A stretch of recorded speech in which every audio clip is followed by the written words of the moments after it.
What do you guys spend in other Street Fighters? The dude you've got is entirely new. He's an oil wrestler. I don't know what that means, but it sounds like something you'd be into. If I had a bikini. Well, ugh, you know. Ugh. Don't lie. I'm never going You'll to be going home thinking about that tonight. Oh yeah, I'm going to lose a lot of sleep. Not in the way you'd like. Oh. That's it, oil me up, baby. Oh yeah! You're oil wrestling a guy named Guy, that's pretty rough. You want to fight, Guy? Oh. You couldn't pick him up, he's covered in oil. That's what she said. Ooh.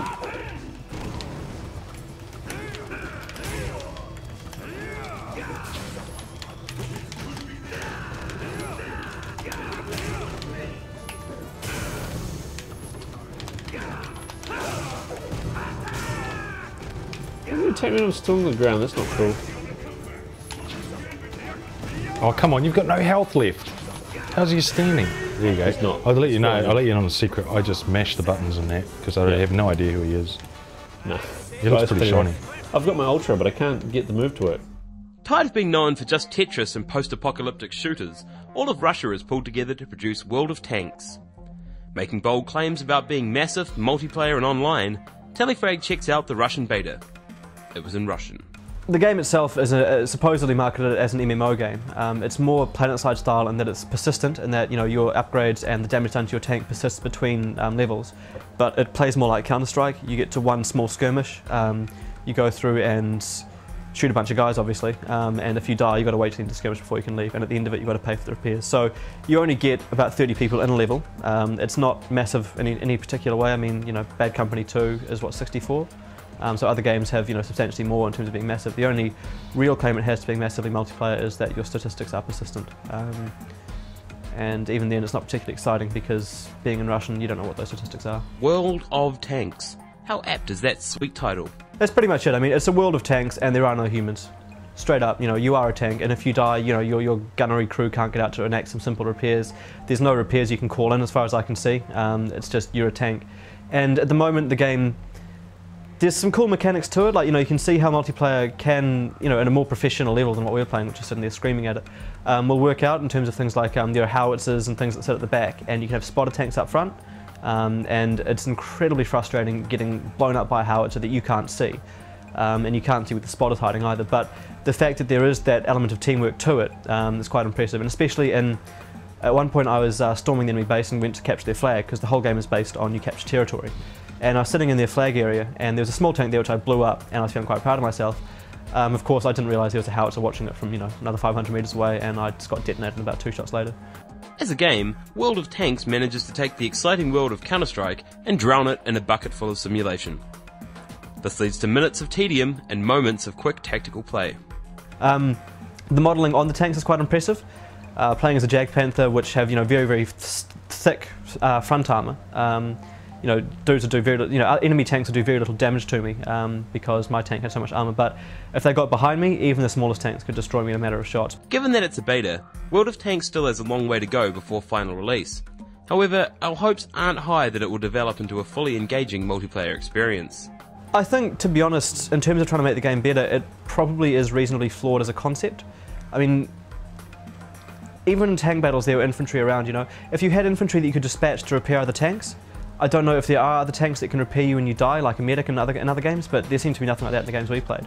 About the only cool concept that I saw was the, howitzers being spotted. Other than that, you'd need substantially more variation in the gameplay. You'd want, like I said, medic tanks or infantry running around. You'd want to be able to, like, there's what is it, Men of War? In Men of War, you can get out of your tank yourself. You can run around. You can repair your tank if you need to, that kind of thing.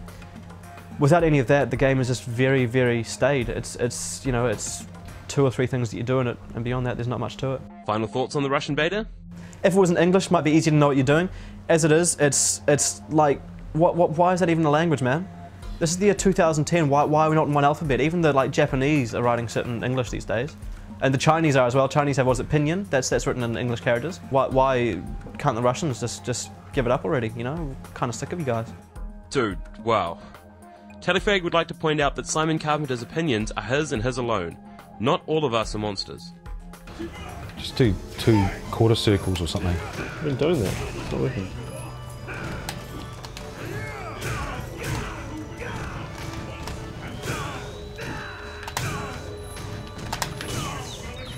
See, that's rubbish, man. You just magically catch me from doing nothing. Oh, that old trick.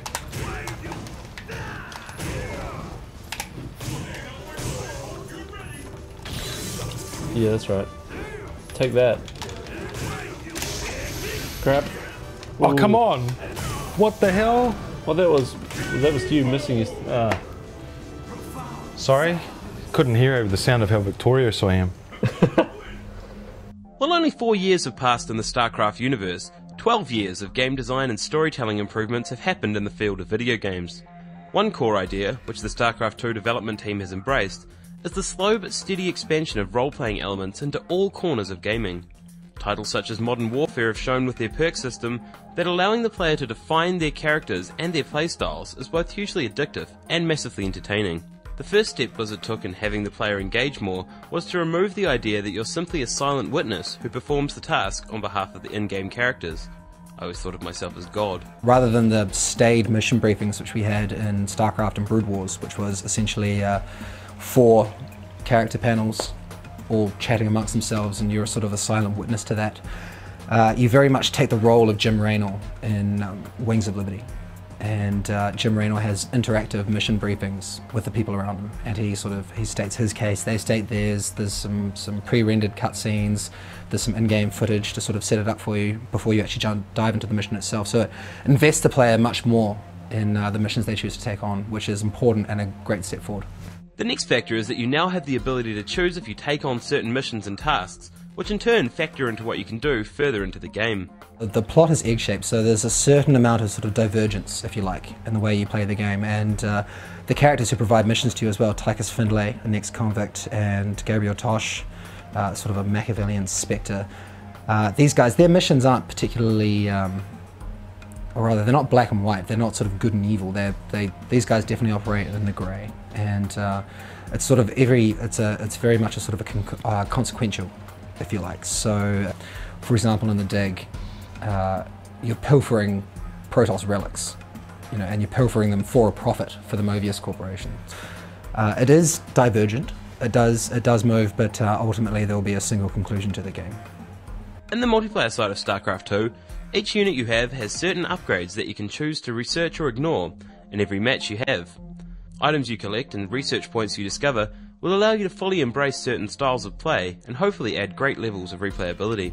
The decision that single and multiplayer are going to be very different games also means that units that have been removed from multiplayer for balance reasons get to remain in the single player experience.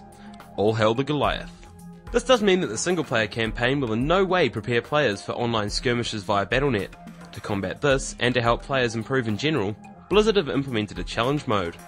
Blizzard are saying that you're going to get about 20 hours worth of single player gameplay on your first playthrough, and that's not going to prepare you for the multiplayer. But what they have included is challenges, and we saw 9 challenges while we were over in Irvine.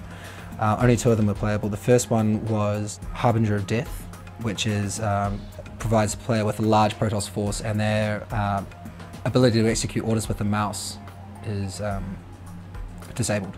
So they have to use keyboard shortcuts in order to attack an equally large Zerg force. And the idea is that it will train players for multiplayer. Keyboard shortcuts obviously are incredibly important in multiplayer. The quicker you can execute an order, the better.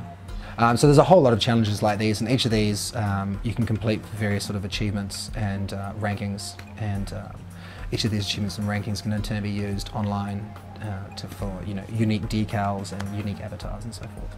Our expectations are high, and we're fairly confident they'll be met. The only real question we have is, will it appeal to those who aren't already fans? Goodbye. I'm low on gas and you need a jacket.